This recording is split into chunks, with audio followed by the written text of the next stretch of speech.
போராட்டம் பண்ணோம். என் மண்ணுக்காகவும் என் மக்களுக்காகவும். நாங்க போராட்டம் பண்ணதெல்லாம் பத்தி சில அரசியல்வாதிகிட்ட கேட்டு பார்த்தா எங்களை தேச துரோகின்னு சொல்லுவோம். புரியல? ஒரு நிமிஷம் ஜூம் பண்ணிக்கோ.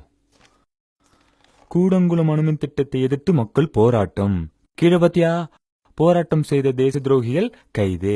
அப்போ நாட்டுக்காக போராட்டவங்க எல்லாம் தேச துரோகி, நீங்க நல்லவங்க, அப்படிதானே?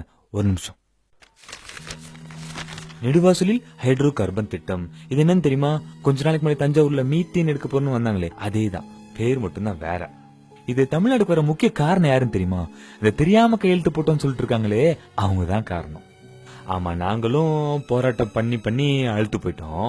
இப்போ எங்களை கேட்டா நாங்க போராளின்னு சொல்லுவோம், அவங்களுக்கு கேட்டா நாங்க தேச துரோகின்னு சொல்லுவோம். இப்ப நாங்க போராளியா தேச துரோகியா?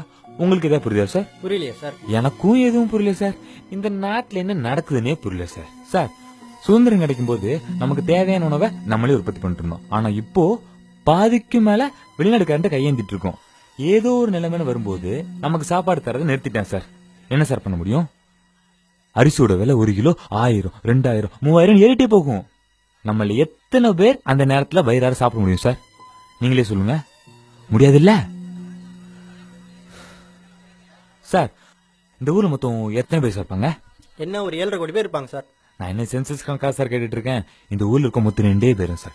புரியல? ஒருத்தர் சேத்துக்குள்ள இருக்கவன், ஒருத்தர் சேத்துக்கு வெளியே இருக்கவன், ஒருத்தர் ஏசுனுக்கு வெளியே இருக்கவன், ஒருத்தர் ஏசுனுக்கு உள்ள இருக்கவன், ஒருத்தர் நெல்லை விளைய வைக்கிறவன், இன்னொருத்தன் இவனை பத்தி கொஞ்சம் கூட நினைச்சே பக்கமா சந்தோஷமா உட்காந்து வெக்கமே படாம திங்கிறவன்.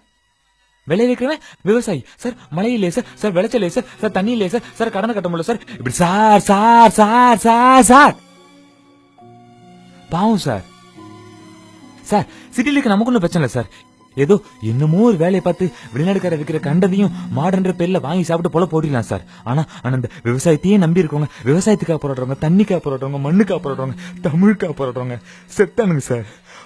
போராட்டத்துக்கு எப்போ முடிவு கிடைக்கும் தெரியாமே செத்துருவாங்க போல சார். 1 மாசத்துக்கு முன்னாடி கூட விவசாய கடனை தள்ளுபடி பண்ண சொல்லி மத்திய அரசு கிட்ட போராட்டம் பண்ண நம்ம விவசாயிங்க இன்னும் போராட்டம் பண்றாங்க சார். என்ன பண்ணாலும் கண்டுக்க மாட்டாங்க சார். கழுத்துல கயிறு கட்டிட்டு போராடுறான், வாயில எலி வச்சுட்டு போராடுறான், கையை எடுத்துட்டு போராடுறான், காலை எடுத்துட்டு போராடுறான், நிர்வாணமா போராடுறான் சார். அப்ப என்ன பண்ண சார் பாப்பீங்க? உங்களை பொறுத்த வரைக்கும் விவசாயி உயிரோடு இருக்கக்கூடாது, அப்படிதானே சார்? சார், இந்த ஹைட்ரோ கார்பன் திட்டம்ன்றது எவ்வளவோ நாட்டுல இருக்கு சார். நீங்க மட்டும் வேணான்னு சொல்லி போராட்டம் பண்றீங்க? எல்லா நாட்டிலயும் ஹைட்ரோ கார்பன் எடுக்கிறாங்கன்னு தெரிஞ்ச உங்களுக்கு அதை எப்படி எடுக்கிறாங்கன்னு தெரியாதா சார்? எடுக்கிறான், எல்லா நாட்டிலும் எடுக்கிறான். எங்க இருந்து எடுக்கிறான்? குப்பையில இருந்து எடுக்கிறான், பாலைவனத்துல இருந்து எடுக்கிறான். ஆனா பாலைவனமா மாத்திரத்துக்கு யாரும் எடுக்கல. ஆனா நம்ம நாட்டுல தான் சார் நடக்குது சார். இயற்கைன்றது நம்ம தாய்க்கு சமானம் சார். தாயோட மாறல நம்ம பாலை குடிக்கலாம், ஆனா அறுத்து ரத்தம் குடிக்கணும்னு நினைக்கிறது எவ்வளவு பெரிய தப்பு சார். என்ன ஒரு கொடுமையான விஷயம். ஆனா தான் சார் ஆக்குதீங்க.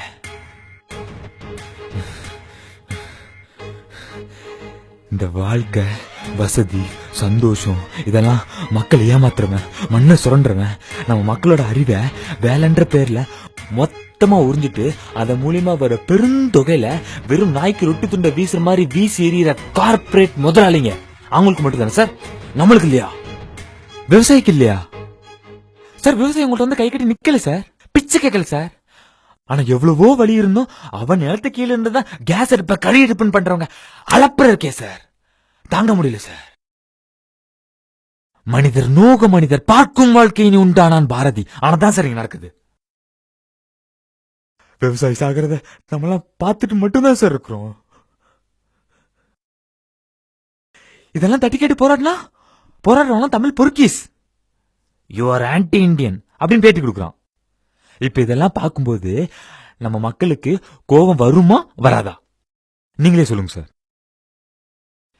ஏதோ அந்த தமிழ் பேசுறவெல்லாம் சாதுவானவன், அப்ராணி அப்படிலாம் நினைச்சிடாதீங்க. சும்மா தாடி வச்சுட்டு சொரா போட்டு கண்ணாடி போட்டுட்டு ஒரு ஜோல்னா பைய மாட்டிட்டு கவிதை சொல்லுவோன்னு டொக்க மாதிரிலாம் நினைச்சிடாதீங்க. ஏன்னா தமிழ் ஒருவனை சாந்தப்படுத்துவது மட்டுமல்ல, தமிழ் ஒருவனுக்கு ரௌத்திரத்தையும் பழக்கும்.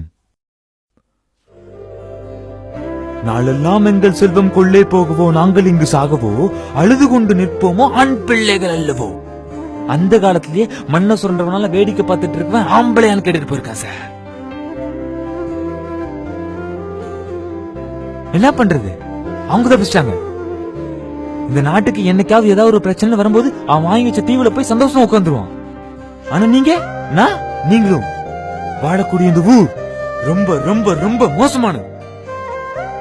நீங்க சாப்பிடுற ஒரு வாய் சாப்பாட்டுக்காக, குடிக்கிற தண்ணிக்காக ஒருத்தர் மாத்தி மாத்தி குடவுல கடிச்சு ரத்தம் குடிக்கிற நாள் வரும். பண்ணிட்டு இருக்காங்க. Be aware of it. That's it. Close பண்ணுங்க. ஒரு நிமிஷம்.